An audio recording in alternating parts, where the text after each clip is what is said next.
The Redmond townhouse glowed with the fire of 1,000 candles that cold February night, their warm shimmer washing over the frost-silvered stones of Mayfair. Along the street, carriages stood in patient rows, while footmen in powdered wigs helped ladies in rustling silk descend into the sharp winter chill. Inside, London's finest had assembled for what Lady Redmond boasted would be the most unforgettable dinner of the entire season. A daring declaration in a city where grandeur was a weapon, and every hostess fought for dominance in the endless game of social display. Lady Isabeau Montfort stood before the tall windows of the withdrawing room, watching the last rays of daylight fade behind the skeletal branches of the square's ancient oaks. The reflection in the glass showed a young woman of striking beauty, chestnut hair arranged in elaborate curls, green eyes that held both intelligence and something untamed, a silk gown of deep emerald that complemented her pale skin. Yet the face that stared back at her seemed somehow caged, like a wild creature forced into a gilded enclosure. "Isabeau, darling, do step away from that window. The draught will ruin your complexion," her mother, the Countess of Hawkstone, chided gently, adjusting the magnificent sapphires at her throat. Margaret Montfort was everything a countess should be, poised, elegant, perfectly controlled. Everything Isabeau struggled to become. "Yes, Mamma." Isabeau turned from the window, though her spirit remained restless. At 22, she had spent her entire life preparing for this inevitable future. Marriage to Lord Philip Bramfield, the union arranged when she was still in leading strings. Philip was suitable in every way, wealthy, titled, handsome in a pleasant sort of manner. He was kind, he was safe, he was utterly devastatingly boring. The thought made guilt twist in her stomach. What sort of ungrateful creature was she, to want more than security and comfort? Women of her station did not marry for passion. They married for alliance, for property, for the continuation of bloodlines. Love, if it came at all, was expected to develop gradually, sensibly, like a well-tended garden. Yet Isabeau's heart had never learned to be sensible. "Lord Bramfield will be here presently," her father, Edmund Montfort, Earl of Hawkstone, announced as he entered the room. He was a distinguished man in his late 50s, with steel-grey hair and the bearing of one who had never questioned his place in the world's natural order. "The announcement of your engagement will be made official at next month's ball. It is time, Isabeau. Past time, in fact." "Yes, Papa." The words came automatically, trained responses from years of obedience. "You will be a beautiful bride," her mother said with genuine warmth, reaching to squeeze Isabeau's gloved hand. "And Philip is a good man. You are fortunate, my dear." Fortunate. Yes, that was what she was supposed to feel. The sound of new arrivals drifted up from the entrance hall, Lord and Lady Redmond greeting their guests with practiced enthusiasm. Soon they would descend those stairs, take their places at that long dining table, and Isabeau would sit beside Philip, smiling and nodding while he discussed crop rotation and the latest developments in agricultural science with the gentleman on his other side. "Come, daughter," her father said, offering his arm. "Lord and Lady Redmond will be announcing dinner soon." The grand staircase of the Redmond townhouse was a masterpiece of curved marble, designed to showcase descending ladies to maximum advantage. Isabeau had descended such staircases 100 times, always aware of the eyes upon her, always maintaining the perfect posture and serene expression expected of an earl's daughter. But tonight, as she reached the landing where the stairs curved, something made her look up, and her entire world tilted on its axis. He stood at the base of the stairs, conversing with Lord Redmond, and Isabeau's first thought was that this man did not belong in a drawing room. He belonged on a battlefield, or prowling some ancient forest, or commanding a ship through storm-tossed seas. Everything about him spoke of barely leashed power, the broad shoulders that strained against his perfectly tailored black evening coat, the military bearing that no amount of civilian dress could disguise, the sharp, predatory awareness in his eyes as they swept the room.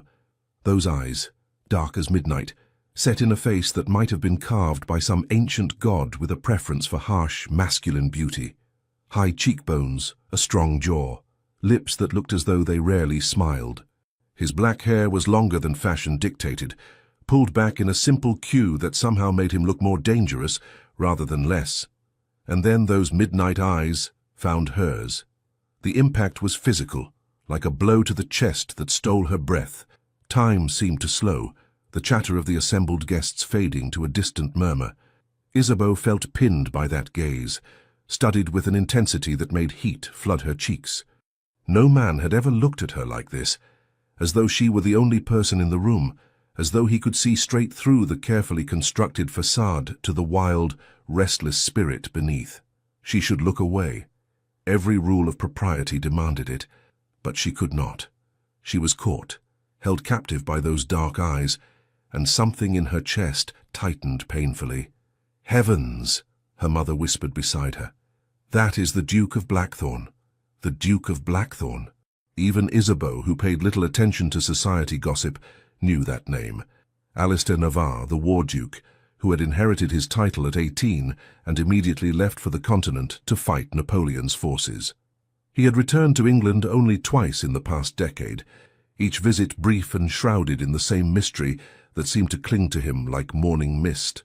Stories about the Duke circulated through London's drawing rooms like wildfire, whispered tales of his prowess in battle, his coldness toward the women who threw themselves at him, his preference for solitude over society. Some said he was heartless. Others claimed he was simply damaged beyond repair. All agreed that he was dangerously, impossibly attractive and utterly unreachable. "I did not know he was in London," her father murmured, his tone carefully neutral. "Lady Redmond mentioned she had secured a particular prize for tonight's gathering," the Countess replied. "I assume she meant His Grace. What a coup for her." They continued down the stairs, and with each step, Isabeau felt the Duke's gaze upon her, like a physical touch. Her skin prickled with awareness, her heart racing in a most unseemly manner. She had never experienced anything like this pull, this magnetic force that made her want to forget every lesson in deportment she had ever learned and simply, what? Run to him. Run from him. She could not say.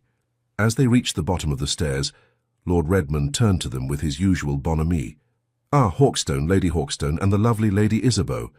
May I present His Grace, the Duke of Blackthorn? Your Grace, the Earl and Countess of Hawkstone, and their daughter, Lady Isabeau Montford." The Duke bowed, the movement precise and controlled. When he straightened, his eyes met Isabeau's again, and she saw something flicker in their depths. Recognition, perhaps, though they had never met before, or something darker, more primal. "My lord, my lady." His voice was deep, rough-edged, as though he had forgotten how to use it for pleasantries. "Lady Isabeau." The way he said her name sent shivers down her spine. "Your Grace," she managed, executing a perfect curtsy, despite her trembling knees. "Welcome back to London." "I am uncertain whether I am welcome or merely tolerated," he replied, and there was something almost sardonic in his tone. "Society has little use for soldiers once the fighting is done." "On the contrary, Your Grace," her father interjected smoothly. "England owes a great debt to men like yourself. Your service is remembered with gratitude." The Duke's expression did not change, but Isabeau sensed his disbelief. She found herself studying him more closely, the rigid set of his shoulders, the way his hands remained still at his sides, as though he were preventing them from reaching for a weapon, the careful distance he maintained from everyone around him. This was a man who did not know how to be at ease, she realized, a man who carried his battles with him wherever he went. "Isabeau!" She turned to find Philip approaching, his pleasant face creased with a smile. Lord Philip Bramfield was tall and fair-haired, with the kind of amiable handsomeness that mothers approved of and young ladies found unobjectionable. He had known Isabeau since childhood, and their betrothal was so long-standing that it felt less like a romantic arrangement and more like a business contract awaiting final signatures. "Philip," she greeted him, relieved to have somewhere else to direct her attention. "I hope you are well." "Indeed. Father and I have been reviewing the tenant agreements for the northern properties. Fascinating work, truly. I must tell you about the new irrigation system we are implementing." But Isabeau barely heard him. Despite her best efforts, her awareness remained fixed on the dark figure standing just beyond Philip's shoulder. She could feel the Duke's gaze on her, steady and unrelenting, and it made concentration impossible. Philip, oblivious, continued his explanation of crop rotation schedules. The Duke did not move, did not speak, simply watched her with those midnight eyes. And Isabeau felt something shift inside her, something dangerous and exhilarating, like the first crack in a dam before the flood. Dinner was an exercise in refined torture. The Redmond dining room was a monument to aristocratic excess, gilded ceiling, crystal chandeliers, a table that could seat 40 with room to spare. Tonight, it hosted 30 of London's most influential families, arranged according to a complex hierarchy that placed Isabeau between Philip and an elderly dowager duchess, who spent most of the meal discussing her digestive complaints in vivid detail. The Duke of Blackthorn sat directly across from her. It was, Isabeau thought desperately, some form of cosmic punishment. Every time she raised her eyes from her plate, she met his gaze. Every time she attempted to focus on Philip's earnest discourse on modern farming techniques, she felt the Duke's attention on her, like a brand against her skin. He spoke little during the meal, responding to direct questions with clipped courtesy, but offering nothing beyond what politeness demanded. Yet his silence was more commanding than the animated conversations occurring around him. People were aware of him, the way forest creatures are aware of a predator in their midst, respectful, cautious, slightly fearful. "The war in Europe continues to dominate all discussion," Lord Redmond proclaimed from the head of the table. "Your Grace, you have recently returned from the continent. What is your assessment of Bonaparte's intentions?" The Duke set down his wineglass with deliberate care. "Bonaparte's intentions have never changed, my lord. He means to conquer all of Europe, and he will not stop until forced to do so by superior force." "Surely diplomacy might achieve," began a portly gentleman whose name Isabeau could not recall. "Diplomacy is a luxury afforded to nations not currently under invasion," the Duke interrupted, his tone flat. "I have seen what Bonaparte's diplomacy looks like. It involves burning villages and slaughtering civilians who resist French occupation." An uncomfortable silence fell over the table. Ladies shifted in their seats, gentlemen cleared their throats.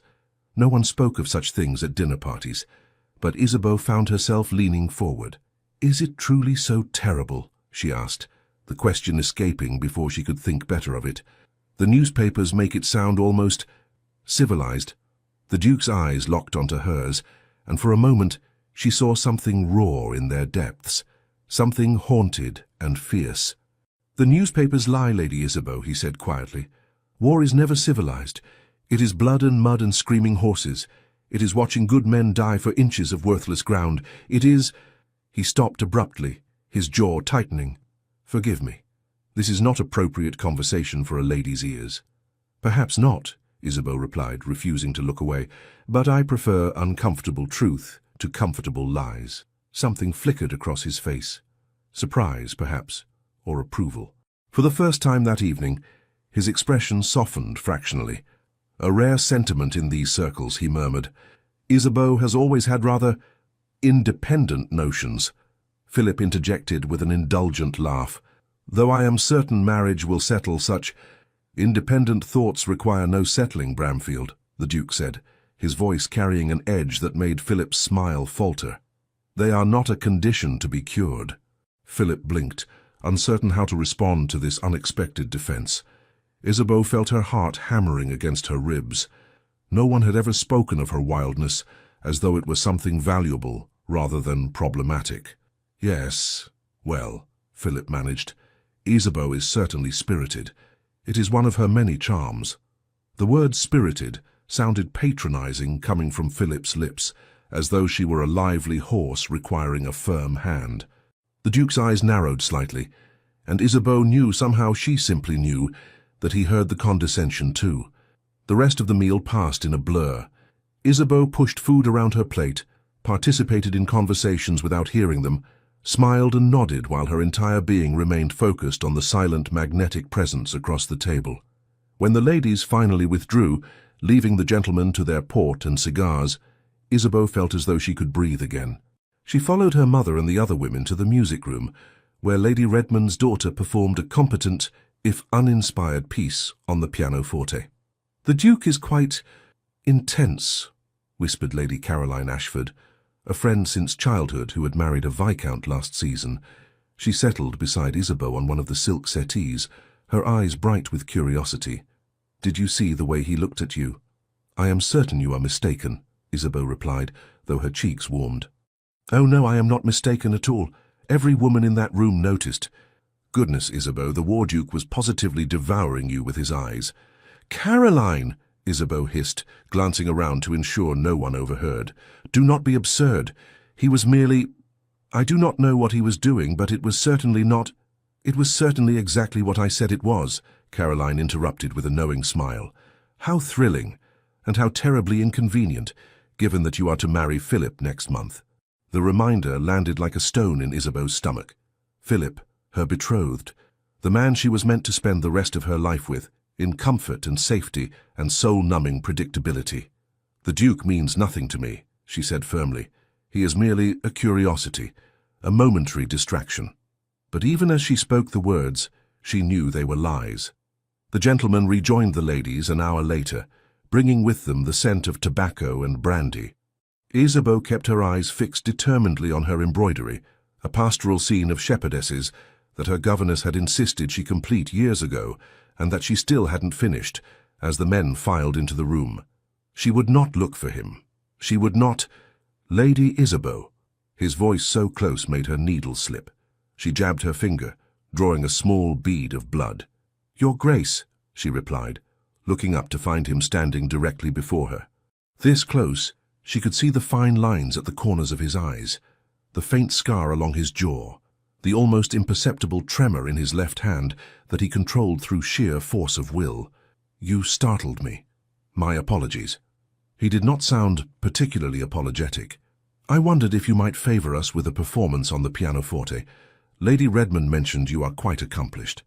It was a simple request, the sort made at every gathering. Yet something in his tone suggested it was anything but simple. I'm afraid my skills are modest at best, Isabeau demurred, acutely aware of the eyes upon them, her mother's warning gaze, Philip's puzzled frown, Caroline's barely suppressed grin. Modest, the Duke repeated as though tasting the word. I doubt that. You do not strike me as a woman who does anything by halves, Lady Isabeau. The observation was too intimate, too knowing. It suggested he had been studying her, forming opinions, seeing past the careful social mask she wore. I shall play if it pleases the company, she said, rising from her seat. Better to have the activity to focus on than to remain here, caught in the intensity of his regard. She selected a piece by Mozart, technically challenging enough to require concentration, which meant she could avoid looking at the assembled guests. Her fingers found the keys automatically, muscle memory from years of practice taking over while her mind raced. What was he doing? Why had he singled her out? The Duke of Blackthorn, who was said to ignore every attempt by society's mothers to thrust their daughters into his path, had not only noticed her, but was actively seeking her attention.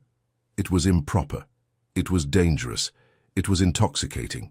She finished the piece to polite applause and immediately moved to return to her seat. But the Duke was there, offering his arm with such smooth authority that refusing would have caused a scene. You play beautifully, he said, as he guided her across the room. His hand beneath her elbow was firm, warm even through her gloves. But you were not enjoying it. She hesitated, caught off guard by his perception. I play because it is expected, not because I love it. What do you love, then? The question was so direct, so unapologetically personal, that she nearly stumbled. Gentlemen did not ask such things. They discussed weather and fashion and the latest society gossip. They did not probe at the secret desires of a woman's heart. I love riding, she admitted before she could think better of it. Fast, across open country, where there are no fences or rules or expectations. Freedom, he said softly. You crave freedom.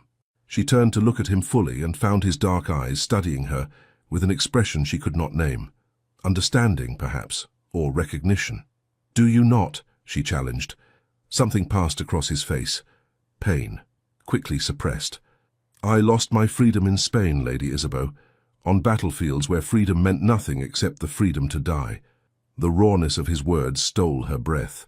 This close, she could see the shadows beneath his eyes, the tension in his jaw, the careful control he maintained over whatever demons haunted him. Then perhaps, she whispered, we are both prisoners, you to your past, and I to my future. His hand tightened fractionally on her arm. A future with Bramfield. It was not a question. Yes, she confirmed, the word tasting like ash. We are to be married next month. He does not deserve you. The declaration was low, fierce, completely inappropriate. Isabeau's heart stuttered. You do not know me, Your Grace. Do I not? His eyes searched hers. I know you are wild and fierce and achingly alive. I know you smile when convention demands it, but your eyes remain restless. I know you yearn for something more than the cage society has built for you, and I know— He stopped himself, jaw clenching. Forgive me, I overstep. Yes, he did. Wildly, scandalously, thrillingly. You speak as though you know what it is to be caged, she said instead. We are all caged, my lady. Some of us by expectation, others by memory. The bars look different, but the result is the same. Before Isabeau could respond, Philip appeared at her elbow, his expression concerned. Isabeau, is everything quite all right? She forced a smile, stepping back from the Duke's proximity. Perfectly well, Philip. His Grace was just complimenting my playing. Ah, yes, quite lovely. Philip nodded at the Duke with polite coolness. Lady Isabeau is accomplished in many areas. I am a fortunate man. The Duke's expression became a mask of perfect, frigid courtesy. Indeed, you must excuse me. I find I am not well suited to these gatherings. Good evening, Lady Isabeau Bramfield. He bowed and walked away, his military bearing carrying him through the crowd like a ship cutting through water. Isabeau watched him go, something in her chest aching. Strange fellow, Philip remarked. All that time in the wars, I suppose, makes a man odd. Perhaps the wars simply revealed what was already there, Isabeau murmured. What was that? Nothing, Philip, nothing at all. The carriage ride home was silent. Isabeau stared out the window at the dark streets of Mayfair, her mind replaying every moment, every word exchanged with the Duke of Blackthorn. You crave freedom. He does not deserve you. We are all caged. You were very quiet this evening, her mother observed. Are you feeling unwell? Just tired, Mama. The Duke of Blackthorn seemed quite taken with you. Isabeau's head snapped around. I am certain you are mistaken. Her mother gave her a long, measured look. I am not mistaken, my dear, and while the attention of a duke is flattering, you must remember your place. You are betrothed to Lord Bramfield. Nothing can change that. I know, Mama. Do you? The Countess reached across to squeeze Isabeau's hand. I know Philip may seem uninspiring, but he is good and kind and steady. Those qualities may not set your heart racing, but they will make for a peaceful, secure life. Passion fades, Isabeau. Stability endures. And what if I want both? The words escaped before Isabeau could stop them. Her mother sighed. Then you want what most women want, and few receive. We must make our peace with reality, my darling. That is what it means to be a woman of our class. Isabeau turned back to the window, blinking against the sudden sting of tears. Her mother was right, of course. She had always known this. Marriage was duty, not desire. Security, not passion. But tonight, for the first time, she had glimpsed another possibility, had felt for just a moment what it might be like to be truly seen by someone, to have her wildness recognized not as a flaw, but as something beautiful. And that glimpse, she feared, would make her cage unbearable. 3 days passed before Isabeau saw the Duke of Blackthorn again. 3 days during which she told herself firmly that she would forget the encounter at the Redmond dinner. 3 days during which she failed spectacularly at that endeavor, finding her thoughts drifting to dark eyes and raw honesty at the most inconvenient moments. On the 4th day he appeared at Hyde Park during the fashionable hour. Isabeau had not wanted to attend the daily promenade, a tedious ritual where London's elite displayed themselves like peacocks, seeing and being seen. But her mother had insisted, and Philip had arrived at Hawkstone House with his curricle, eager to show off his new matched greys. They are magnificent animals, Isabeau said dutifully as they joined the parade of vehicles circling the park's main drive. And they were sleek, powerful horses that moved with perfect synchronization. She simply could not muster enthusiasm for them. Cost a fortune, but worth every penny, Philip said proudly. Father was not pleased with the expense, but I convinced him that appearances matter. A gentleman must maintain certain standards after all. Isabeau made a non-committal sound, her attention caught by a rider approaching from the opposite direction. Even at a distance she recognized him. The military bearing, the controlled power, the black horse that looked as though it belonged on a battlefield rather than in a London park. The Duke of Blackthorn. Her breath caught.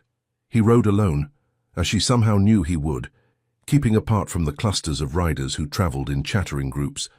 His horse was a magnificent black stallion, taller and more muscular than the fashionable mounts around it, and he sat it with the ease of a man who had spent half his life in the saddle. As he drew closer, his eyes found hers across the distance. Time seemed to slow. The noise of the park faded. There was only the Duke, riding toward them with inexorable purpose, and Isabeau's racing heart. "I say, is that Blackthorn?" Philip squinted ahead. "Wonder what brings him out. Heard he despises social gatherings." Perhaps, Isabeau thought wildly, he had a reason to endure them now. The Duke reached them and drew his horse alongside the curricle with effortless skill. The stallion tossed its head, muscles rippling beneath its glossy coat, barely controlled energy evident in every line, much like its rider. "Bramfield," the Duke said with a curt nod. Then his eyes moved to Isabeau, and his expression softened almost imperceptibly.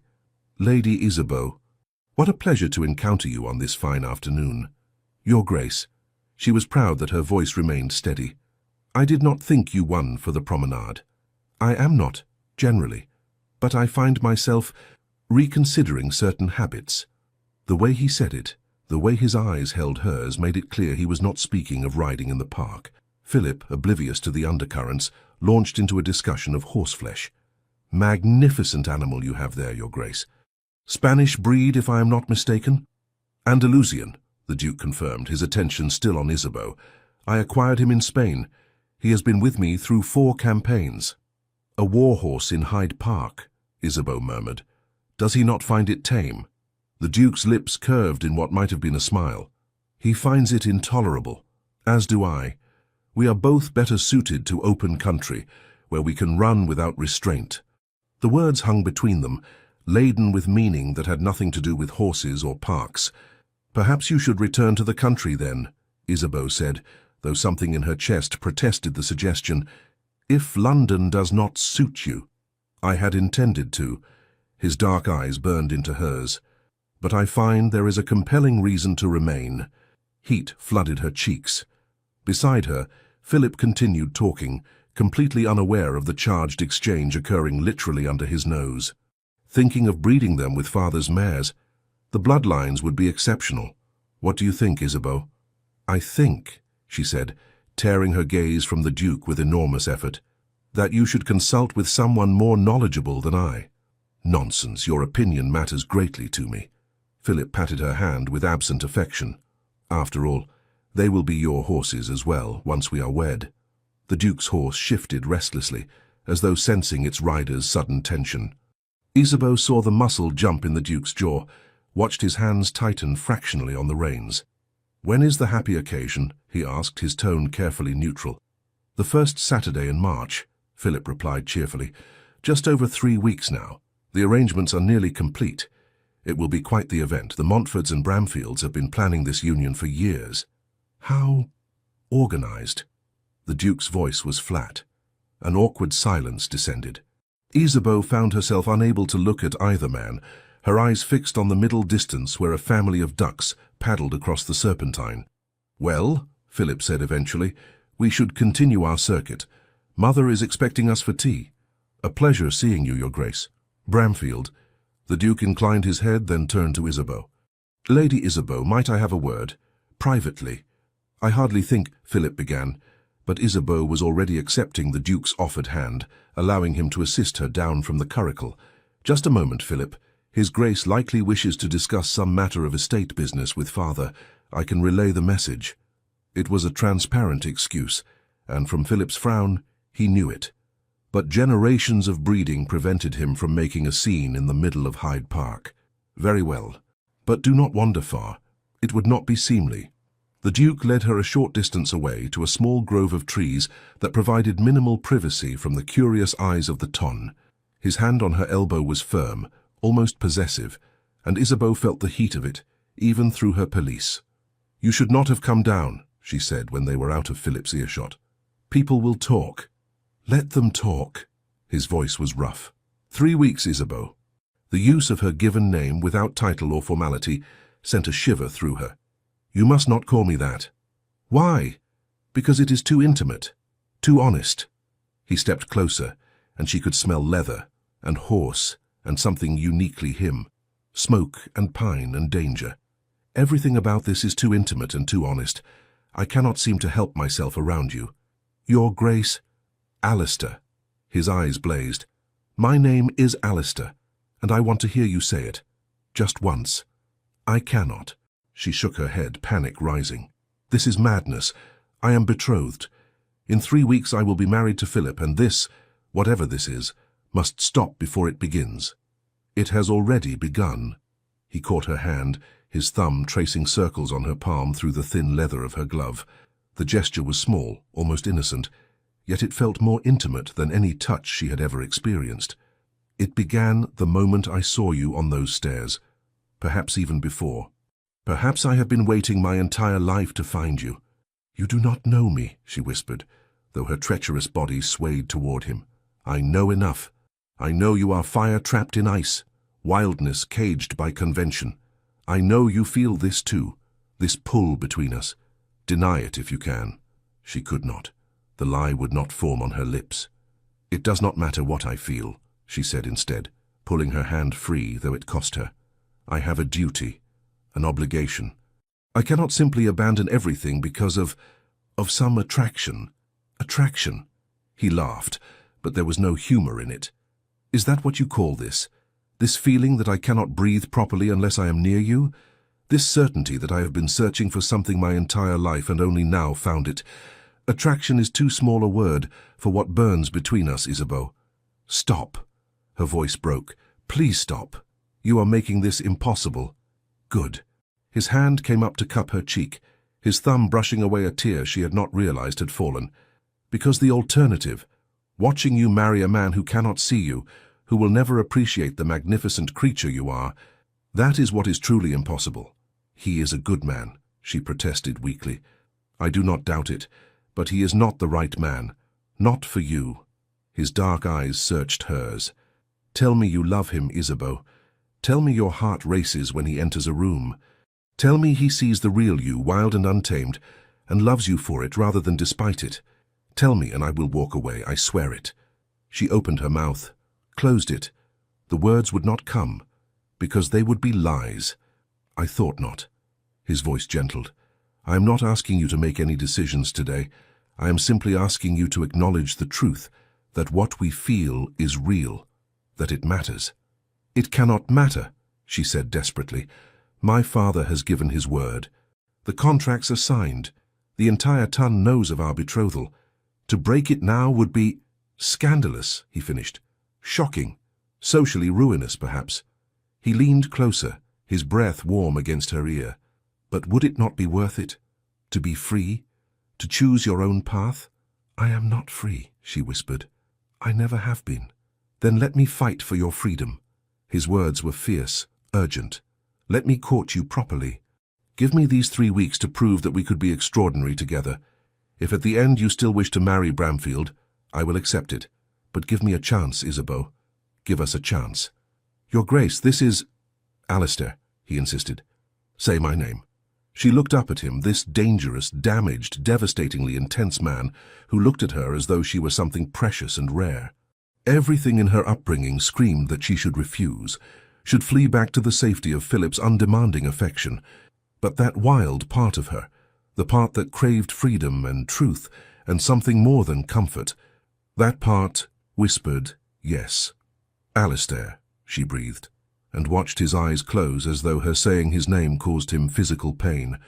Again, he demanded. Alistair, stronger this time, more certain. He opened his eyes, and what she saw there stole her breath. Hunger, need, something fierce and protective and almost frightening in its intensity. I am going to court you, Isabeau Montfort, he said softly. I am going to show you what it means to be treasured for exactly who you are. And if at the end of 3 weeks you still choose Bramfield, then I will know I tried, that I fought for the most precious thing I have ever encountered. And if I do not choose him, the question escaped before she could stop it. A slow, devastating smile curved his lips. Then I will marry you myself. Scandal be damned. I will take you to Blackthorn Abbey and spend the rest of my life discovering every facet of your wild, beautiful soul. I will give you the freedom you crave and the passion you deserve. And I will thank God every day that I was brave enough to fight for you." The intensity of the promise made her knees weak. "You barely know me." "I know enough," he repeated. "I know that in all my years of war, of death, of darkness, I have never felt as alive as I do when I look at you. That is enough to start with. The rest we will discover together." "Isabeau," Philip's voice, tinged with impatience, cut through the moment. "We really must go. Mother is waiting." Reality crashed back. Isabeau stepped away from the Duke, from Alistair, her heart pounding. "I must go," she said. "I know." He caught her hand once more, pressing a kiss to her gloved knuckles that felt like a brand. "But I will see you again. Soon. Your Grace?" "Say it," he commanded softly. "Say you will see me again." She should refuse. Should end this before it spiraled beyond control. Instead, she heard herself whisper, "Yes." His smile was triumphant. "Until then, my wild one." She fled back to Philip's curricle, her mind in chaos, her body trembling. As they drove away, she could feel Alistair's eyes on her, and when she dared a glance back, he sat motionless on his black stallion, watching her with the focused intensity of a wolf tracking his chosen prey. And heaven help her, she did not want to escape. That evening a letter arrived at Hawkstone House. Isabeau was in her room, supposedly resting before dinner, but actually pacing like a caged animal, when her lady's maid brought it to her on a silver salver. "Came by special messenger, my lady," Sarah said, her eyes bright with curiosity. The man said it was urgent. There was no seal, no identifying mark, just her name written in bold, masculine script. Isabeau waited until Sarah left before breaking the unmarked wax. Inside was a single sheet of heavy paper, and the words made her breath catch. "Isabeau, I cannot sleep for thinking of you.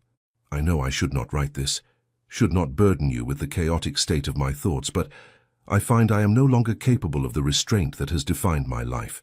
You asked if I know what it is to be caged. I do. I have been caged by duty, by responsibility, by the memories of things I have done and seen. I have accepted this cage as my lot, believed myself beyond redemption or happiness. Then I saw you, and the cage shattered. I do not know what will come of this. I only know that I cannot go back to the half-life I lived before. You have awakened something in me I thought long dead. Hope, perhaps, or the possibility of peace. I meant what I said in the park. I will court you, if you allow it. I will fight for you with every weapon at my disposal. And if I fail, if you choose another, I will accept it. But I will not surrender without trying.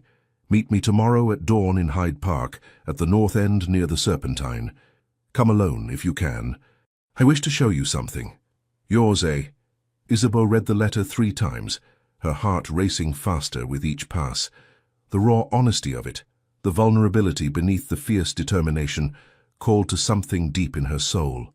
She should refuse, should burn the letter and forget this madness. Instead, she carefully folded it and tucked it into her writing desk, already planning how she would escape the house before dawn without being noticed. The park was shrouded in mist when Isabeau arrived the next morning, having told her household she was going for an early ride. Her groom, Tom, accompanied her as propriety demanded, but she had instructed him to wait at the park's entrance. Alistair was already there, holding the reins of 2 horses, his black stallion and a gorgeous chestnut mare with intelligent eyes and a spirited demeanor. "You came," he said, and she heard both relief and triumph in his voice. "I should not have." She dismounted, and he was there immediately, his hands steadying her. Even through layers of riding habit and gloves, she felt the heat of his touch. "But you did." His dark eyes searched hers. "Because you feel it too, this pull between us." "I feel something," she admitted, "but feeling and acting upon those feelings are different matters entirely. Then let me make the case for action." He gestured to the chestnut mare. "This is Tempest. She was bred for speed and stamina, and she has a wild streak that makes her difficult for most riders to handle." "She is beautiful," Isabeau said, moving closer to stroke the mare's nose. Tempest nickered softly, pressing into her touch. "She is yours," Alistair said, "if you want her." Isabeau's head snapped up. "I cannot accept." "Can you not?" He stepped closer, his presence overwhelming. Why? Because it would be improper for you to accept a gift from me, or because you are afraid of what accepting it would mean? Both, she said honestly. She deserves a rider who appreciates her spirit, Alistair continued. Someone who will not try to break her wildness, but will instead celebrate it. Someone like you. Isabeau looked at the mare, then back at Alistair. You are trying to seduce me with a horse. Is it working? A laugh escaped her, surprising them both. Perhaps. His answering smile transformed his face, chasing away the shadows and revealing the man he might have been without the burdens he carried. Then ride with me, Isabeau. Let me show you what freedom feels like.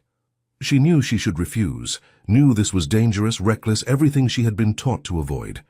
But when he helped her into Tempest's saddle, when the mare responded to her touch with eager energy, when Alistair mounted his stallion and looked at her with such fierce hope in his eyes, she could not bring herself to care about propriety.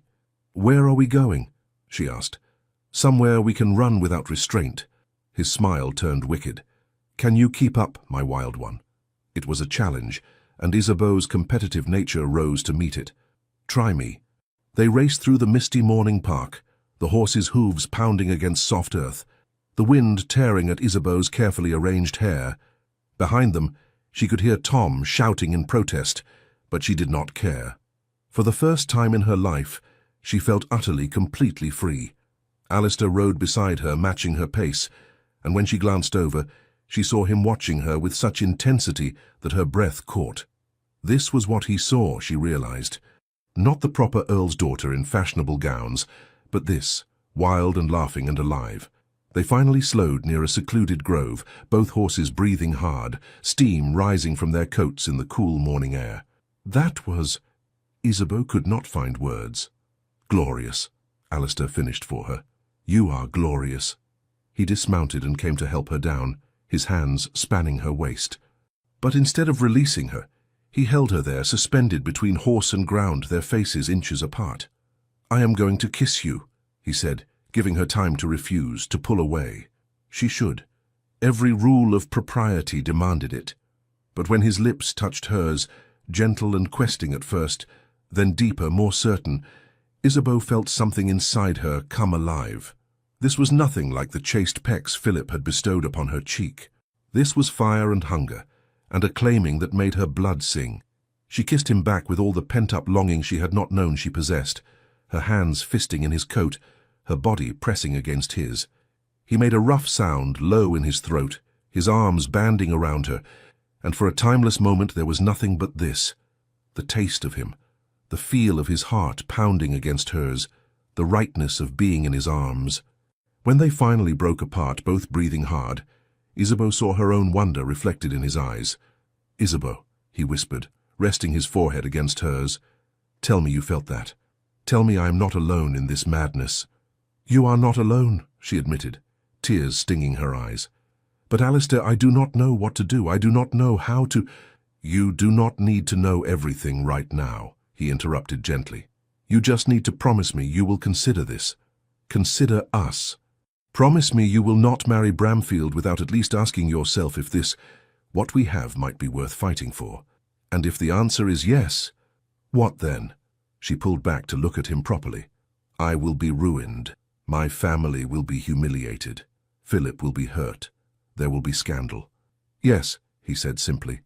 All of that is true. But you will be free, Isabeau. Free to choose your own path. Free to live authentically instead of performing the role society has assigned you. Is that not worth the cost? Was it? She honestly did not know. I need time, she said. Time to think, to understand what I truly want.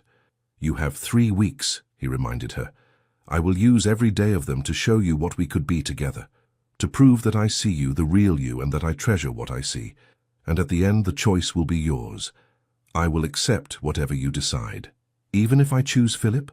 Pain flashed across his face, but he nodded. Even then. Though it will destroy me, I will accept it. You deserve the freedom to choose, Isabeau. Even if you choose a cage I believe is unworthy of you. She stood on her toes and pressed a gentle kiss to his scarred jaw. Thank you. For seeing me. For all of this. The thanks are mine, he said roughly. You have given me something I thought lost forever, a reason to hope. They rode back to where her groom waited, maintaining a proper distance that fooled no one. Tom's disapproving frown spoke volumes, and Isabeau knew the servants would be gossiping by nightfall. But as she rode home, Tempest's powerful body moving beneath her with controlled energy, Isabeau found she could not regret the morning. Not the ride, not the kiss, not the dangerous, exhilarating possibilities that Alistair had awakened in her heart. She had 3 weeks to decide the course of her entire life, and for the first time, the decision felt like it might actually be hers to make. The following 2 weeks passed in a fever dream of stolen moments and mounting tension. Alistair pursued Isabeau with the same relentless determination he had once brought to military campaigns. He appeared at every social gathering she attended, his dark eyes finding hers across crowded ballrooms. He sent flowers, not the conventional roses that Philip favored, but wild blooms that spoke of untamed beauty, foxglove and heather, lavender and thistle. He accidentally encountered her morning rides in Hyde Park so frequently that even Isabeau's oblivious groom began to look suspicious, and slowly, inexorably, Isabeau felt the walls around her heart crumbling. There was the afternoon at Lady Pemberton's garden party, when Alistair had cornered her near the rose arbor and spoken of his childhood, a lonely boy raised by cold, distant parents who saw him only as the heir to their title, never as a person in his own right. "I learned early that emotions were weakness," he had told her, his voice rough with old pain, "that to survive I must become impervious, stone where others were flesh. When I went to war, it seemed natural. I was already a soldier in spirit long before I put on the uniform." "But you are not stone," Isabeau had whispered, daring to touch his face. "You pretend to be, but I see the truth. You feel everything so deeply it frightens you." The look he had given her then, vulnerable and fierce and desperately grateful, had stolen her breath. There was the evening at the theatre when Philip had left their box to speak with friends, and Alistair had slipped into the vacant seat beside her. The opera on stage, Don Giovanni, had reached its climactic final scene, but Isabeau had been aware only of the Duke's proximity, the heat of his body inches from hers in the darkened box. "He does not deserve you," Alistair had murmured, his breath warm against her ear. "Does he even know that you despise the opera, that you attend only because it is expected?" She had turned to find him watching her with such intensity that her heart stuttered. "How do you know that?" "Because I have been studying you, Isabeau Montfort, learning what makes you smile, what brings that wild light to your eyes. You come alive when we ride through the park at dawn, when we speak of books and ideas and truths that polite society would rather ignore. But here, in this gilded cage of propriety, you fade, like a wild creature trapped behind glass." "Perhaps some creatures are meant to be domesticated," she had replied, though the words felt like ash in her mouth. "Not you." His hand had found hers in the darkness, their gloved fingers intertwining. "Never you. You were meant to run free, my fierce one." "And I—" He had stopped, his jaw clenching. "I would give anything to be the one running beside you." When Philip had returned, Isabeau's hand had still been trembling. There was the lecture at the Royal Society, which Isabeau had attended with her father. Alistair had been there, unexpected since the War Duke was not known for intellectual pursuits, and had spent the entire presentation on advances in steam engine technology, watching her instead of the speaker. Afterward, in the crush of the crowd, he had maneuvered close enough to speak privately. "You were fascinated," he had observed. "Your eyes were alight with interest. Does Bramfield know of your love for mechanical innovations?" "I have never mentioned it," she had admitted. "He would find it odd, unseemly for a lady." "Then he is a fool." Alistair's voice had been hard. "Your brilliant mind is as captivating as your beauty, Isabeau. Perhaps more so. A man worthy of you would celebrate both, not ask you to hide either." Each encounter, each conversation drew them closer, and with each passing day, the thought of marrying Philip became more unbearable, but breaking the betrothal would be catastrophic. Isabeau's father had made that abundantly clear during dinner 3 nights past, when he had mentioned in passing that the Duke of Blackthorn seemed to be taking unusual interest in their family. "I trust you understand the importance of maintaining propriety, daughter," the Earl of Hawkstone had said, his tone pleasant but his eyes sharp. "The Bramfield alliance has been planned for over a decade, Both families have invested considerable resources in the arrangement. To dissolve it now would be unfortunate for everyone involved. The unspoken threat had been clear. Any scandal would damage not only Isabeau's reputation, but her family's standing. Her younger sister, Cecilia, would find her own marriage prospects damaged. The Montfort name would be tarnished. "I understand, Papa," Isabeau had replied, though her heart had been breaking. Her mother, at least, seemed to sense her turmoil. Margaret Montfort had always been perceptive, and she watched her daughter with increasing concern as the wedding date approached. "Isabeau, my darling," she had said one afternoon while they were reviewing the final wedding arrangements, "are you quite certain you wish to proceed with this marriage?" The question had startled Isabeau into honesty. "Does it matter if I am certain?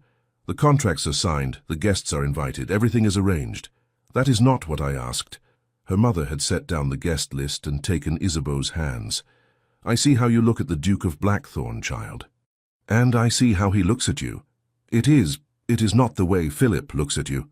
"Philip cares for me," Isabeau had protested weakly.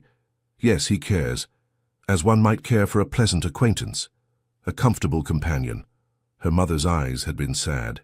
"But the Duke, that man looks at you as though you are the air he breathes, as though losing you would destroy him." "Mamma, I married your father because it was expected," the Countess had continued softly. "Our families arranged it when I was your age, and Edmund is a good man, a fine husband. I have been content." "Content," Isabeau had repeated, hearing the resignation in that single word. "Yes, content, but not—" Her mother had paused, searching for words. "Not a flame, never a flame. I wonder sometimes what it might have been like to marry for passion instead of duty, to wake each morning beside a man who truly saw me, who cherished my mind as well as my face, who made my heart race even after 20 years. You are saying I should refuse Philip." Isabeau had hardly dared breathe. "I am saying you should consider what you want from your life, daughter. You have always been my wild child, the one who chafed against every restriction. Perhaps you need a man who will not try to tame you, but will instead run wild alongside you." She had squeezed Isabeau's hands. "But I am also saying that such a choice comes with consequences. Your father will be furious. Society will be scandalized. You may lose friends, standing, respectability. You must decide if the Duke is worth such a cost. Is he?" The question had haunted Isabeau ever since. The answer came during the pre-wedding ball at Bramfield House, 1 week before the scheduled ceremony. Isabeau stood in the center of the Bramfield ballroom, wearing a gown of pale blue silk that her future mother-in-law had selected, surrounded by well-wishers congratulating her on her upcoming nuptials. She smiled and nodded and said all the appropriate things while inside she felt as though she were drowning. Across the room, Philip held court with a group of gentlemen, discussing crop yields and tenant management with the same enthusiasm most men reserved for their mistresses. He looked pleased, comfortable, utterly content with his life and his soon-to-be wife. He had not once in all their years of betrothal asked Isabeau what she wanted, what she dreamed of, what set her soul on fire. And suddenly, she could not breathe. She needed air, space, somewhere away from the suffocating press of congratulations and expectations. Isabeau slipped through the crowd, making her way toward the terrace doors.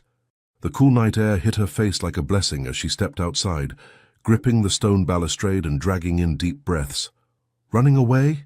She spun to find Alistair emerging from the shadows at the far end of the terrace.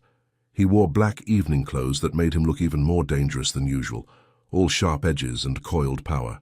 "I needed air," she managed, "or escape." He moved closer, and she saw the tension in every line of his body. "I have been watching you all evening, Isabeau, watching you smile while your eyes remain dead, watching you accept congratulations for a marriage that will cage everything beautiful about you. It is torture." "Then do not watch," she said, but there was no heat in the words. "I cannot help myself." He stopped directly in front of her, so close she could feel his warmth. "Even knowing it destroys me, I cannot look away from you. Alistair." Her voice broke on his name. 1 week, he said roughly. "You have 1 week until you marry him. 1 week to decide if you can truly go through with this. I do not have a choice." "You have every choice." The words burst from him with such force that she flinched. Forgive me." He dragged a hand through his hair, destroying its careful arrangement. "But you do have a choice, Isabeau. You are not property to be transferred from your father to your husband. You are a woman with a mind and heart and will of your own. And if you choose to marry Bramfield despite what burns between us, I will respect that choice. But do not tell me you have no choice. That is a lie we tell ourselves to avoid the hard decisions." "And what of duty?" she challenged. "What of the obligations I have to my family, my word? What of the obligation you have to yourself?" he countered. "To live an authentic life? To be true to your own heart? My heart is not the only consideration." "Is it not?" He caught her hands, his grip almost painfully tight. "Isabeau, I have lived my entire adult life doing my duty, fighting in wars I did not start, killing men I did not hate, watching friends die for causes I barely understood. I did it because it was expected, because I believed that duty was everything, and it nearly destroyed me." She saw the haunted look enter his eyes, the memories rising. "I still wake in the night," he continued, his voice dropping to barely above a whisper, hearing the screams, smelling blood and gunpowder, seeing the faces of boys I led into battle who never came home. The guilt, the weight of all those deaths, it crushes me, Isabeau. Some nights I can barely breathe beneath it. Alistair," she touched his face, her heart breaking for him. "But then I saw you," he said fiercely. "And for the first time in years I felt something other than guilt and darkness. I felt hope, possibility, the thought that perhaps I might deserve a life beyond merely existing, that perhaps all that death and horror might be balanced by something beautiful, by you." Tears spilled down her cheeks. "You ask too much of me. I cannot be your salvation. I do not ask you to save me." His thumbs brushed away her tears with devastating gentleness. "I ask only that you save yourself, that you refuse to live a half-life of contentment and duty when you could have passion and authenticity. I ask that you be brave enough to choose what you want, not what is expected. And if what I want terrifies me, then we will face that terror together." His dark eyes burned into hers. "I am not promising perfection, Isabeau. I am damaged, scarred. I carry demons that may never fully leave me, but I swear to you that I will spend every day treasuring you, cherishing your wildness, creating a life where you can be utterly, completely yourself." "Philip would give me security," she whispered. "I would give you freedom. Philip would give me respectability. I would give you passion. Philip would give me peace." "And I," Alistair said, pulling her close until their bodies touched from chest to thigh, "would give you everything. Every piece of my damaged, broken heart. Every moment of my days. Every ounce of my devotion. You would be my wife, my partner, my equal.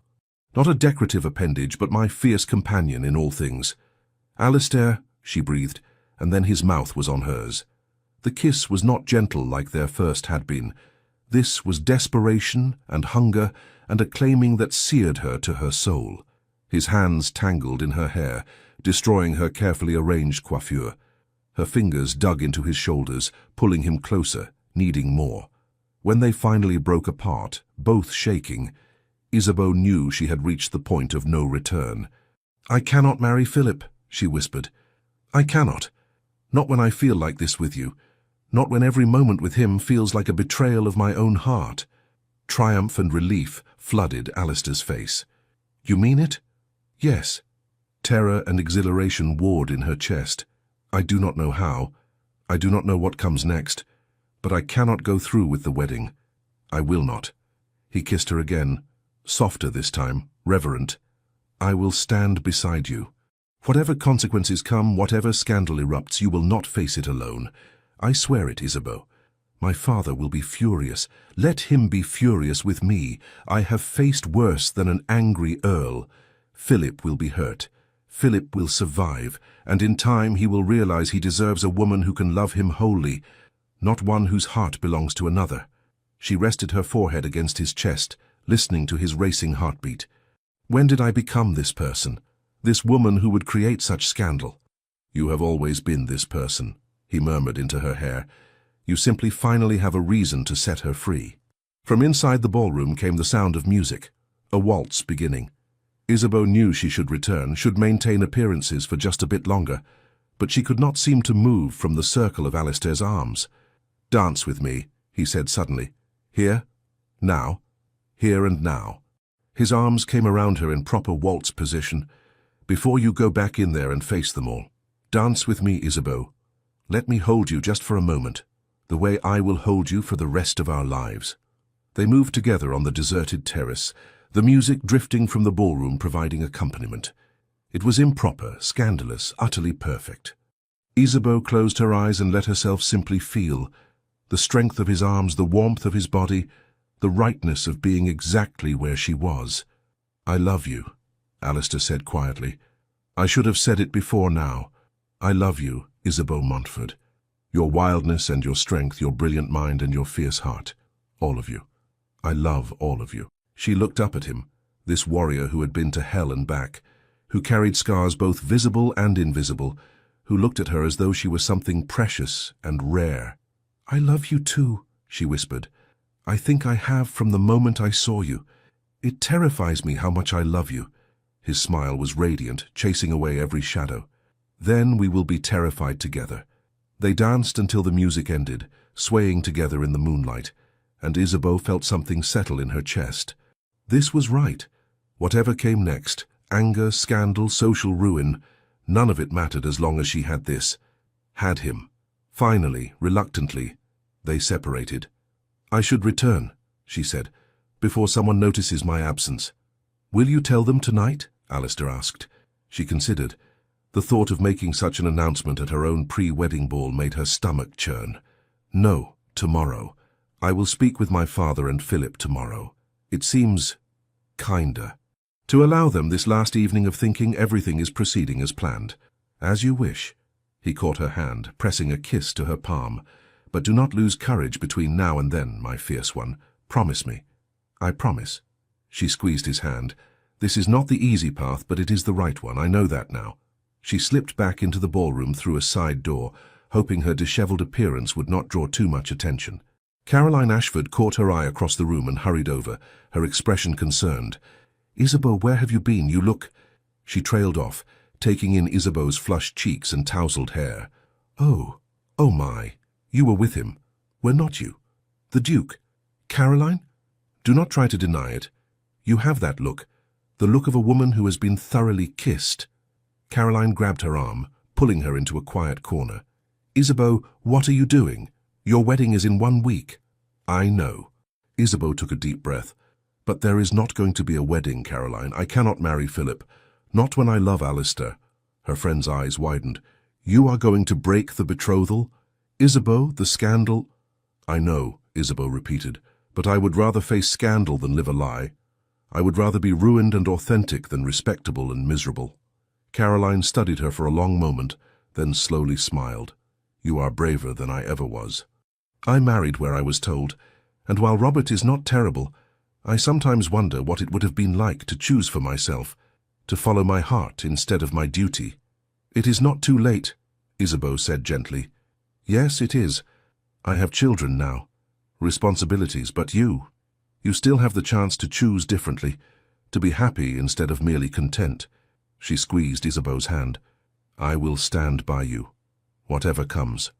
And when all the matrons of the ton cut you for creating such scandal, you will still have at least one friend. Thank you, Isabeau whispered, grateful beyond words. They rejoined the party, and Isabeau spent the rest of the evening in a strange state of calm. She danced with Philip, smiled at his parents, accepted more congratulations, all while knowing that tomorrow she would destroy this carefully constructed illusion. She caught Alistair's eye once more before leaving, and the promise in his dark gaze steadied her. Tomorrow she would be brave. Tomorrow she would choose freedom. Isabeau did not sleep that night. She lay in her bed at Hawkstone House, watching the darkness slowly give way to grey pre-dawn light, rehearsing the words she would say to her father, to Philip, words that would change the course of her entire life. I cannot marry Lord Bramfield. I'm deeply sorry for the hurt this will cause, but I cannot go through with the wedding. I love another. Simple words. Devastating words. By 7 o'clock she could wait no longer. She dressed in a simple morning gown and made her way to her father's study, knowing he would be there. The Earl of Hawkstone always began his day early, reviewing estate business and correspondence. She found him at his desk, silver hair gleaming in the lamplight, reading a letter with a frown. "Papa?" He looked up, surprised. "Isabeau, what are you doing awake at this hour? I need to speak with you. It is important." Something in her tone made him set down the letter and give her his full attention. "Very well. Come, sit." She perched on the edge of the chair across from his desk, her hands clasped tightly in her lap. Her heart hammered so loudly she was certain he could hear it. "Papa, I need to tell you something. About the wedding." His expression turned wary. "What about the wedding?" The words stuck in her throat. She had to force them out, each syllable an act of will. "I cannot go through with it. I am so sorry, but I cannot marry Philip." Silence. The Earl of Hawkstone stared at his daughter, his face completely still. Then slowly he set down his pen with careful precision. "I see," he said quietly. Too quietly. "And why precisely can you not marry the man you have been betrothed to since childhood? The man whose family has been preparing for this union for over a decade? The man who by all accounts cares for you and will provide you with an excellent life?" "Because I do not love him," Isabeau said, her voice barely above a whisper. "Love." Her father's tone turned cold. "You speak of love as though it were a requirement for marriage. It is not. Duty, compatibility, shared station, these are what matter. Love, if it comes, is merely a pleasant addition." "It is not merely a pleasant addition, Papa. It is everything." She leaned forward, desperate to make him understand. "I cannot spend my entire life with someone I do not love, someone who does not truly see me or understand me. It would be a slow death of the spirit." "Dramatic words, daughter." The Earl rose from his chair, moving to the window overlooking the square. "This is about the Duke of Blackthorn, is it not?" Isabeau's breath caught. "How did you—" "I have eyes, Isabeau. I have watched the two of you dance around each other for weeks now. I had hoped it was a passing infatuation that would fade once you were safely married. But I see I was mistaken." "It is not an infatuation," she said firmly. "I love him, Papa, and he loves me. We wish to marry. You wish to marry." Her father turned to face her, and she saw fury in his eyes. "You wish to break a betrothal that has been publicly announced, creating scandal that will damage both the Montford and Bramfield families, all because you have developed a passion for the War Duke. Have you considered, daughter, what this will do to your sister, to your mother, to our family's standing?" Guilt twisted in her stomach. "I have considered it. I know there will be consequences." "Consequences." He laughed, harsh and bitter. "You understand nothing of consequences, child. You will be ruined. No respectable family will receive you. Your sister will be tainted by association, her marriage prospects damaged. The Bramfields will be humiliated and justifiably furious. They may even demand financial compensation for breach of contract. And for what? A man you barely know? A damaged soldier who will likely bring you nothing but misery?" "He is not damaged," Isabeau protested, standing to face her father. "He is wounded, yes, but—" "He is broken," her father interrupted harshly. "Everyone knows it. The man can barely function in society. He has nightmares, I have heard. Episodes where he loses touch with reality. You think you can heal him with your love. You are a naive child playing at romance." "I am not a child." The words burst from her with surprising force. "I am a woman of 22, and I have the right to choose my own husband, my own life, and I choose Alistair." "You choose scandal and ruin. If that is the cost of being true to my own heart, then yes, I choose it." They stared at each other across the study, father and daughter at an impasse. Finally, the Earl spoke, his voice heavy with disappointment. "If you do this, Isabeau, there will be consequences beyond social scandal. I will not support this union. I will not give my blessing or my consent. You will be cut off from your family, your inheritance. You will be on your own." The threat landed like a physical blow. "Papa, please—" "No." He held up a hand. "You have made your choice. Now live with it. Get out of my sight. I cannot bear to look at you right now." Tears blurred her vision. "Papa, I am sorry. I know this hurts you, but I cannot live a lie. I cannot—" "Get out!" The roar made her flinch. She had never heard her father raise his voice like that, had never seen such fury in his eyes. She fled. Isabeau's mother found her in her room an hour later, curled on her bed, tears soaking her pillow. The Countess sat beside her, gently stroking her daughter's hair. "I heard," she said softly. Your father told me everything. I have ruined everything, Isabeau sobbed. Our family, Philip, Cecilia's prospects. Hush. Her mother's touch was soothing. You have not ruined everything. You have simply made a difficult choice. Isabeau looked up, surprised. You are not angry? Oh, I am many things, concerned, frightened for you, worried about the consequences. But angry? No. The Countess smiled sadly. I told you before, I married for duty. It has been fine. But watching you with the Duke, seeing the way you come alive in his presence, I cannot bring myself to condemn you for choosing differently than I did. Papa will never forgive me. Your father is hurt and frightened right now. He sees the damage this will do to our standing, and it terrifies him. But Edmund loves you, darling.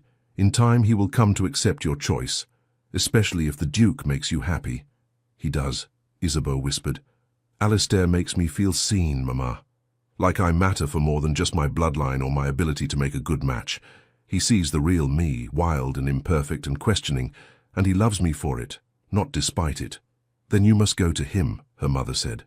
You must tell Lord Bramfield the truth, face the scandal with courage and build the life you truly want. You make it sound simple. It is not simple. It is terrifying and difficult and will hurt people you care about. But it is also brave and true and authentically yours. The Countess squeezed her daughter's hand. I will stand with you, Isabeau. Your father may need time, but I will not abandon you. Thank you, Isabeau whispered, fresh tears spilling. Thank you, Mama. By noon, Isabeau stood in the Bramfield drawing room, facing Philip and his parents. Her mother had accompanied her, providing silent support, while her father had remained at home, too angry to attend. Philip looked confused as Isabeau requested a private word. His parents, Lord and Lady Bramfield, exchanged concerned glances, but withdrew, leaving the betrothed couple alone. Isabeau, what is this about? Philip asked, his pleasant face creased with worry. You look upset. Has something happened? She took a deep breath, steeling herself. Philip, I need to tell you something, and I need you to please listen without interruption. Of course. He took her hands, and she hated the kindness in his touch. This would have been so much easier if he had been cruel or dismissive. I cannot marry you, she said, the words coming out in a rush. I am so deeply sorry, Philip, but I cannot go through with the wedding. I have developed feelings for someone else. The Duke of Blackthorn. We are in love and we wish to marry. Philip stared at her, uncomprehending. You are in love with Blackthorn? But we are to be married in 6 days, Isabeau. The guests are invited. The ceremony is planned. Your trousseau is ready. How can you— I know, she interrupted, pulling her hands free. I know all of this, and I am desperately sorry for the hurt and humiliation this will cause you and your family. But I cannot marry you when my heart belongs to another. It would not be fair to either of us. Fair? Philip's confusion was giving way to anger. You speak of fairness while breaking a betrothal that has stood for over a decade? While creating a scandal that will humiliate my entire family? While choosing a man you have known for mere weeks over one who has cared for you all your life? You have cared for me as a friend, Isabeau said gently. Not as a wife. You have never once asked me what I truly want, Philip. What I dream of. What sets my soul on fire. You have been kind and pleasant, but you have never truly seen me. I see you perfectly well, he protested. You are my intended bride, the woman I have been preparing to marry since we were children. Exactly, she said. I am your intended bride, not the woman you love desperately, not the person you cannot live without. I am an obligation you have accepted. And you deserve better than that, Philip. You deserve a woman who loves you wholly, who chooses you not because she was told to, but because she cannot imagine life with anyone else. He stared at her, and for the first time, she saw hurt in his eyes, real pain beneath the confusion and anger. I thought I was enough for you, he said quietly. I thought we would be content together. We would have been content, she agreed. But content is not enough for me anymore, Philip. I want more. I want passion and understanding, and a partner who knows my heart as well as I know his. I have found that with Alistair, and I cannot let it go, even if keeping it means losing everything else. Philip was silent for a long moment. Then he straightened his shoulders, and she saw something like dignity settle over him. Very well, he said stiffly. If that is your decision, I will not stand in your way. I will inform my parents that the betrothal is ended by mutual agreement.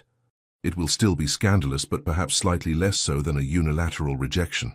Thank you, Isabeau whispered, grateful for his unexpected grace. Do not thank me. His voice was cold now. I am not being noble, Isabeau. I am being practical. A man does not want a wife who loves another. It would be intolerable. He moved toward the door, then paused. I hope the Duke makes you happy. I hope you never regret this choice. Because if you do, if you discover that passion fades and you are left with nothing but the ruins of your reputation, do not come to me seeking comfort. I will not be available. With that, he left, closing the door with careful precision behind him. Isabeau stood alone in the drawing room, shaking. It was done. The betrothal was broken. There was no going back now.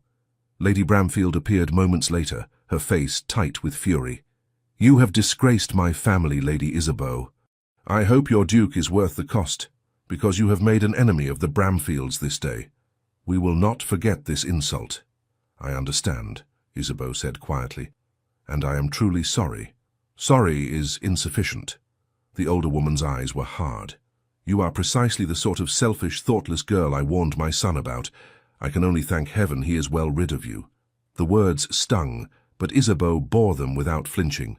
She had expected this, had known the price of her choice. She and her mother left Bramfield House in silence, and as their carriage rolled through London streets, Isabeau felt the weight of what she had done settle over her. She had broken a betrothal that had stood for a decade. She had humiliated a good man who had never been anything but kind to her. She had damaged her family's reputation and her sister's prospects. She had created exactly the sort of scandal that society would feast upon for months. But when she closed her eyes, she saw Alistair's face, felt his arms around her, heard his voice promising her freedom and passion and a life lived authentically, and she knew, despite everything, that she had made the right choice. The scandal broke across London society like a thunderstorm. By evening, every drawing room in Mayfair buzzed with the shocking news. Lady Isabeau Montfort had broken her betrothal to Lord Philip Bramfield mere days before the wedding. Some said she had run mad. Others claimed she had been seduced by the mysterious Duke of Blackthorn. The more creative gossip suggested a pregnancy, a secret marriage, even a duel between Bramfield and the Duke. Isabeau remained at Hawkstone House, enduring her father's continued fury and silence. The Earl had not spoken to her since their confrontation that morning, communicating only through terse notes delivered by servants. As darkness fell, a message arrived from Alistair delivered by his man of business. Come to me. I am at Blackthorn House. We will face this together. Isabeau did not hesitate. She wrapped herself in a cloak and slipped out the servants' entrance, taking a hackney coach to the Duke's London residence, a massive townhouse in Grosvenor Square that had stood empty for years while Alistair was at war. The butler who answered her knock looked startled to see a young lady arriving alone at such an hour, but he showed her to the library where Alistair waited. He rose when she entered, crossing the room in 3 strides to pull her into his arms. You did it, he said against her hair. You were so brave, my fierce one. I was terrified, she admitted, clinging to him. My father will not speak to me. The Bramfields hate me. All of London is talking about our scandal. Let them talk. He pulled back to frame her face with his hands. We will leave London, go to Blackthorn Abbey in Derbyshire. Let the scandal die down while we build our life together. And my family will come around in time, or they will not. But you will have me, Isabeau. For the rest of our lives you will have me.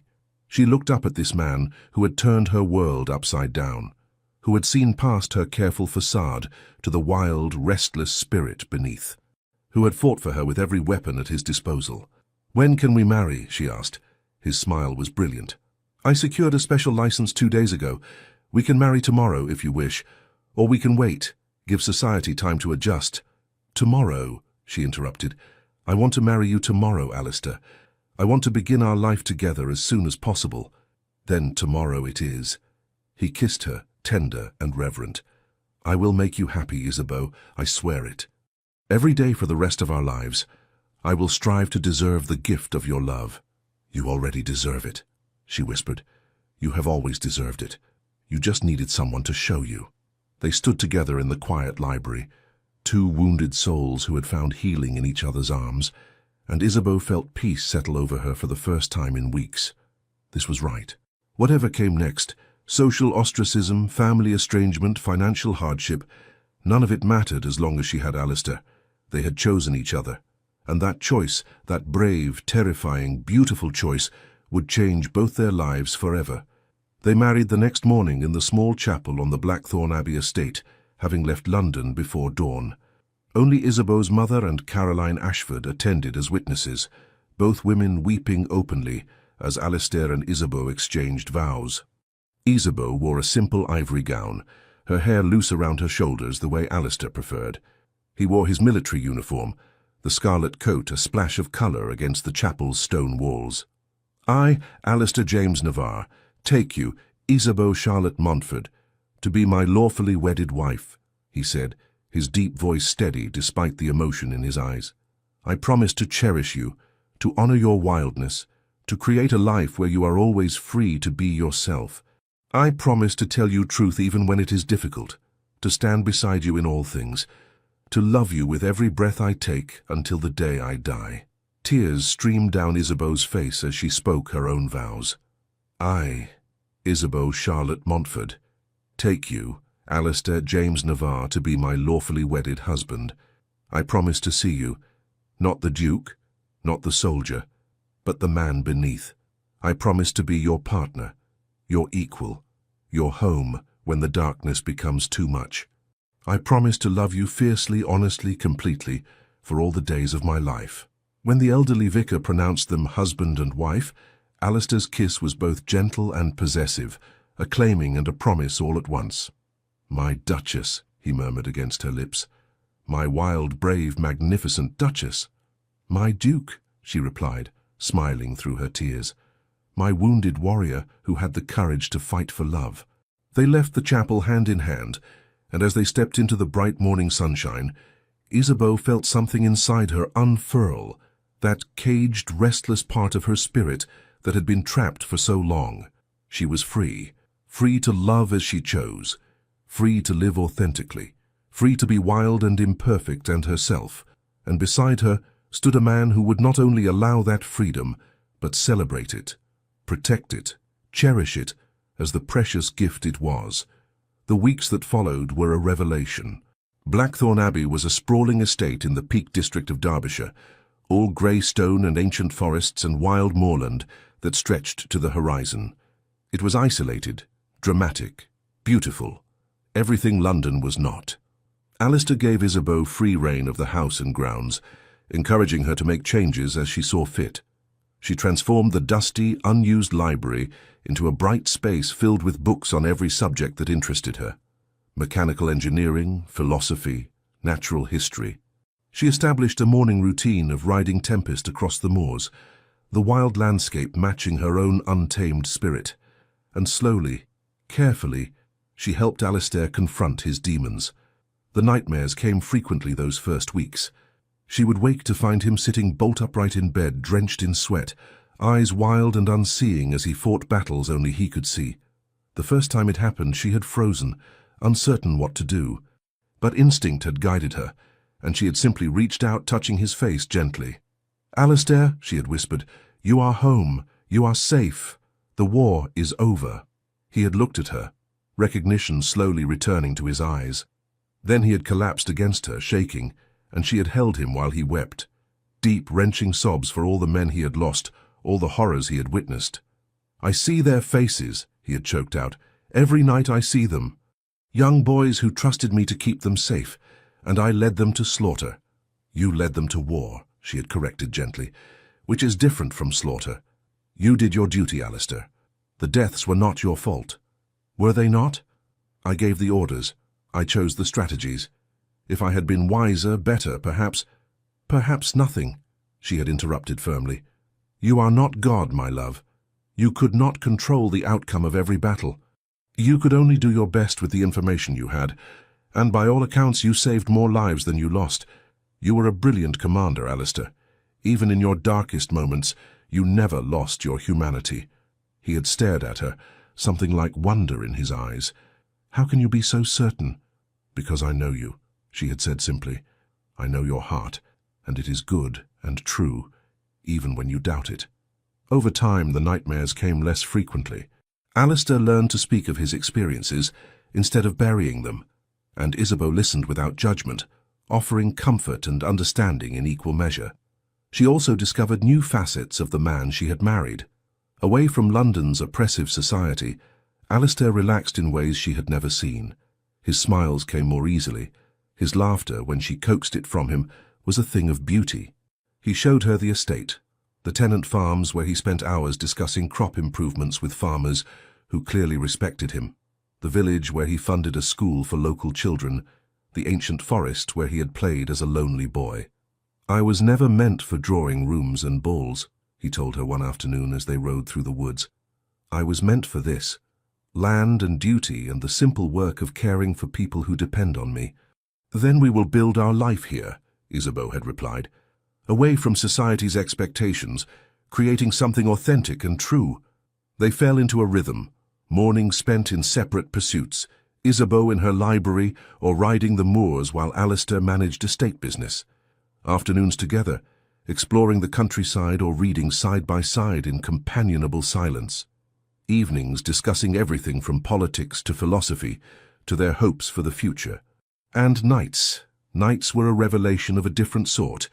Alistair was a patient, generous lover who took time to learn what pleased her, who seemed to find joy in her pleasure.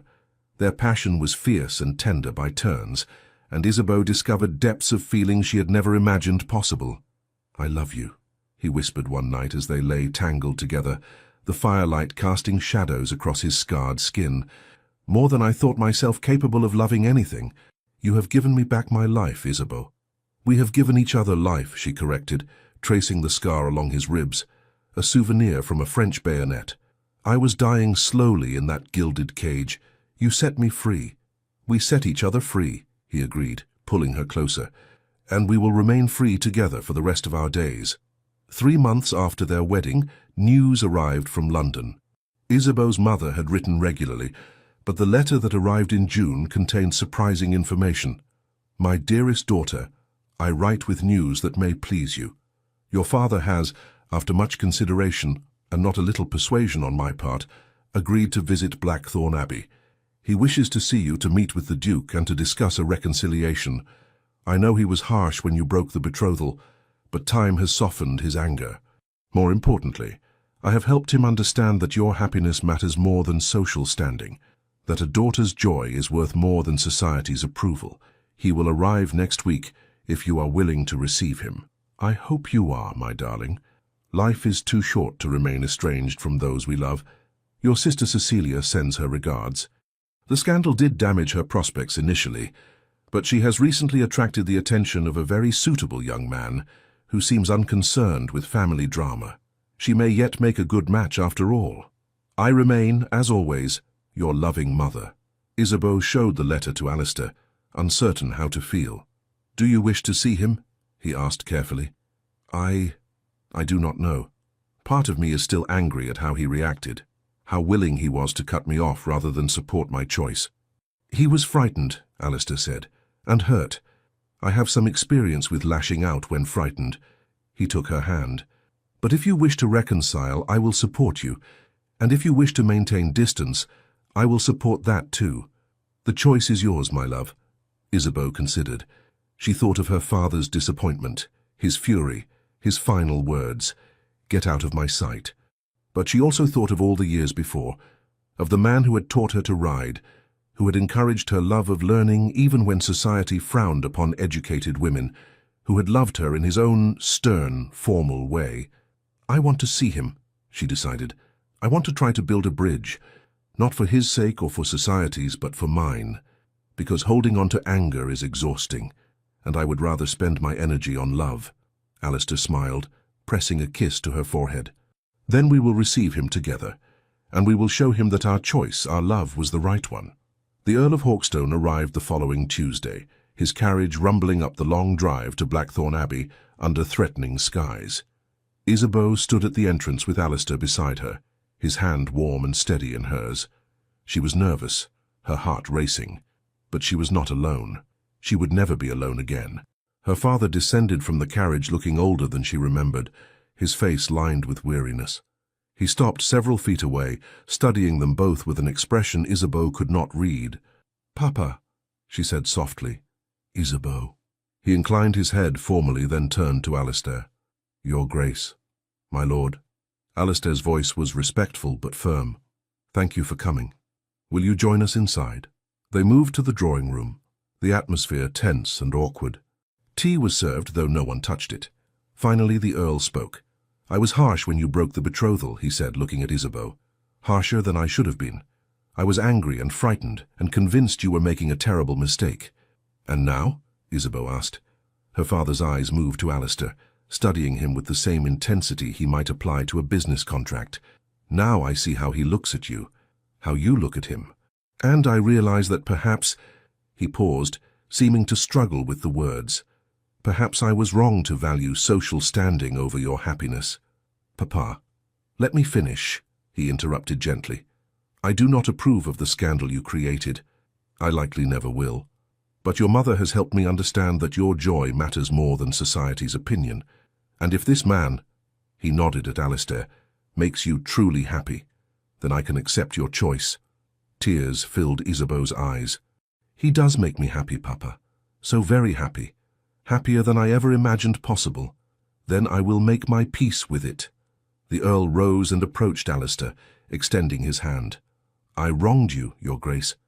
I called you broken and damaged, when I should have recognized your strength and courage. I apologize." Alistair stood, accepting the handshake with grave courtesy. "There is truth in what you said, my lord. I am damaged by my experiences. But your daughter has shown me that damage does not mean beyond repair. She has given me reason to heal, purpose beyond mere survival." "She has that effect," the Earl said with the ghost of a smile. He turned back to Isabeau. "May I?" He opened his arms.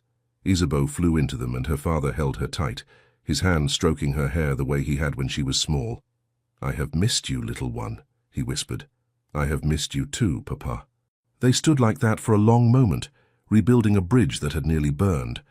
When they finally separated, the Earl's eyes were damp. "Your mother sends her love, and your sister, Cecilia, is engaged to the son of a baron, a good man who does not care about scandal. She is quite happy." Relief flooded through Isabeau. At least her choice had not ruined Cecilia's future entirely. The Earl stayed for 2 days, and in that time, Isabeau watched him come to genuinely respect Alistair. They discussed estate management, politics, even the war, and her father seemed to recognize that beneath the scarred exterior was a man of intelligence and integrity. On the morning of his departure, the Earl took Isabeau aside. "I see why you chose him," he said quietly. "He is extraordinary. Wounded, yes, but with a core of steel. He will protect you fiercely." "He already does," Isabeau replied. "But more than that, Papa, he sees me, truly sees me, and he loves what he sees." "Then I give you my blessing, daughter, belatedly but sincerely." He squeezed her hand. "Be happy. That is all I have ever truly wanted for you." As her father's carriage disappeared down the drive, Isabeau leaned against Alistair's solid warmth. "One bridge rebuilt," she murmured. "And many more to build," he replied. "Our life together has only just begun, my Duchess. We have years ahead of us to create something beautiful." She turned in his arms, looking up at the man who had fought for her, who had given her freedom and passion and authentic love. "Then let us begin," she said, and kissed him as the first drops of rain began to fall. 5 years later, Isabeau stood at the nursery window of Blackthorn Abbey, watching her husband teach their 4-year-old son to ride a pony in the gardens below.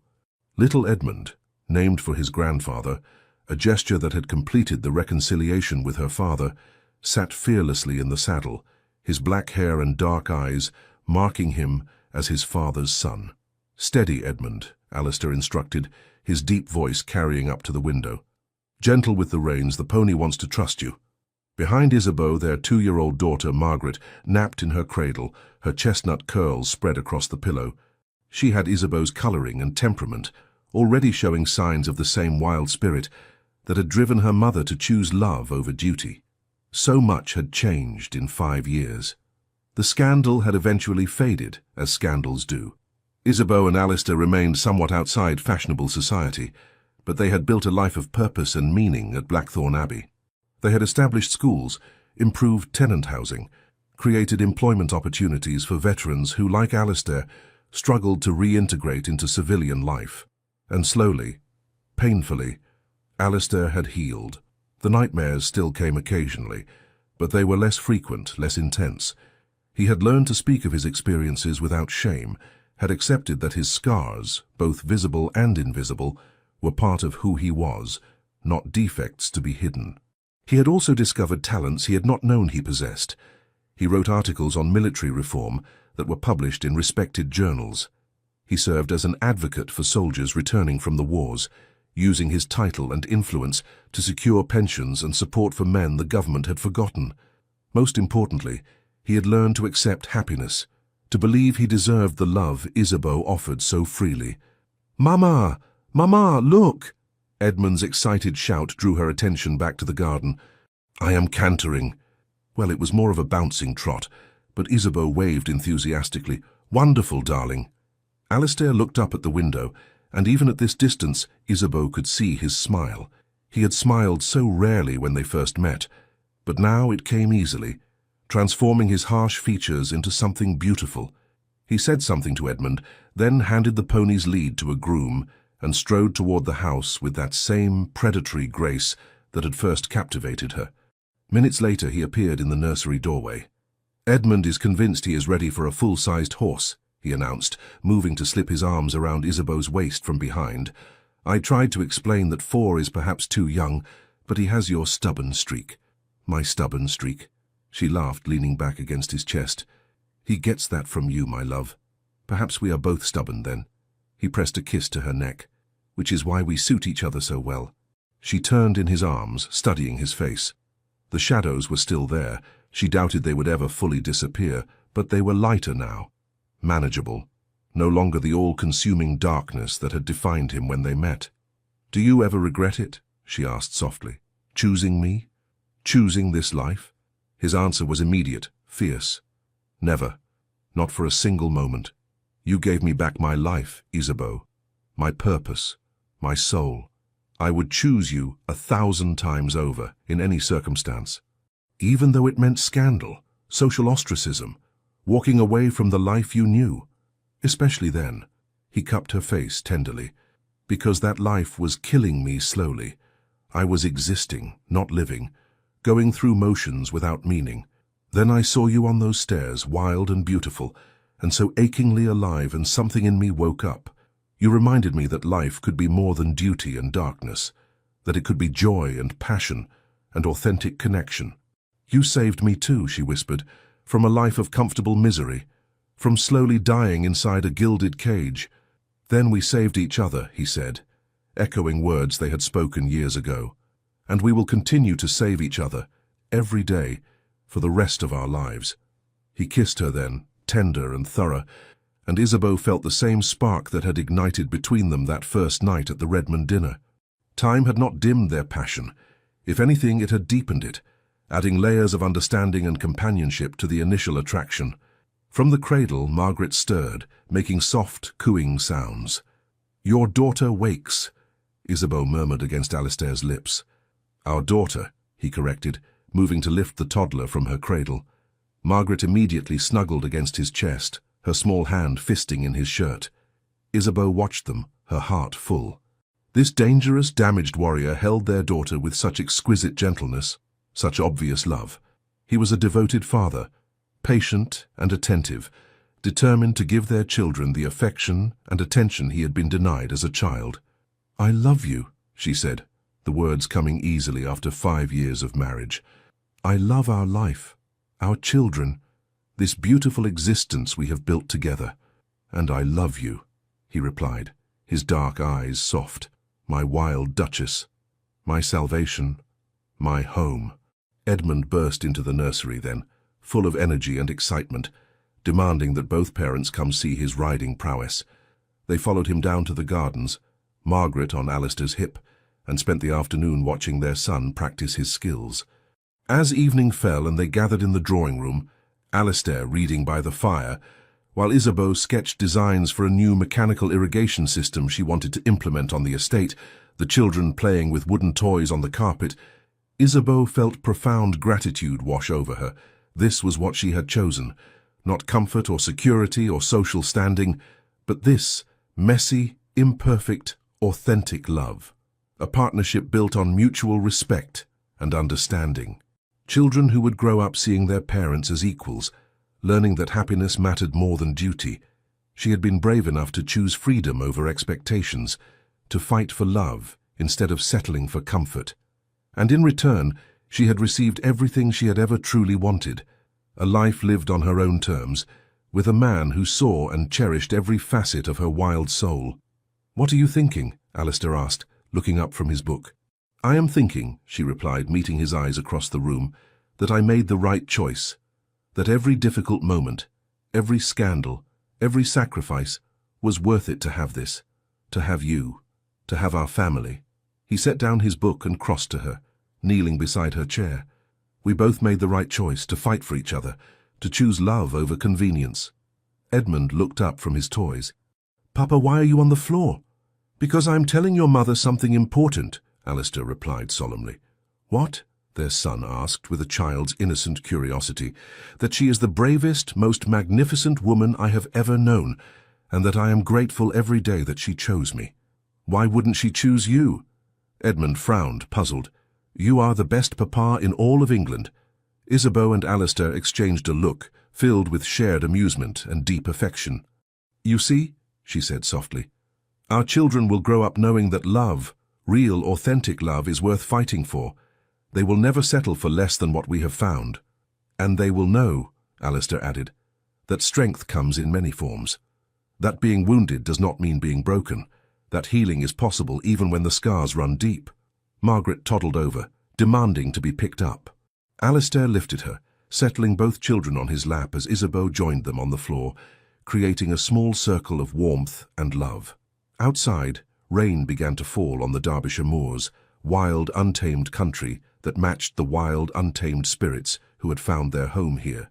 And in the drawing room of Blackthorn Abbey, a family forged from courage and love and the willingness to choose authenticity over expectation settled in for the evening, grateful for every choice that had led them to this perfect, imperfect moment. They had been ruthless in their pursuit of each other. They had been brave in the face of scandal and opposition. They had been true to their hearts, even when the cost was high. And they had won everything that mattered: love, family, freedom, and a life lived authentically. Two souls, once caged by duty and trauma, had set each other free. And in that freedom, they had found not just love, but home, forever. The end. Thank you for staying with us until the end of this powerful love story. If you were touched by the journey of Lady Isabeau and the Duke of Blackthorn, we invite you to subscribe, like, comment, and share this story with others. Your support, truly from the heart, keeps us inspired to bring you more tales filled with love, redemption, and emotional turning points. And don't forget, another unforgettable story from our channel appears at the end of this video. Click and be amazed by what awaits you next.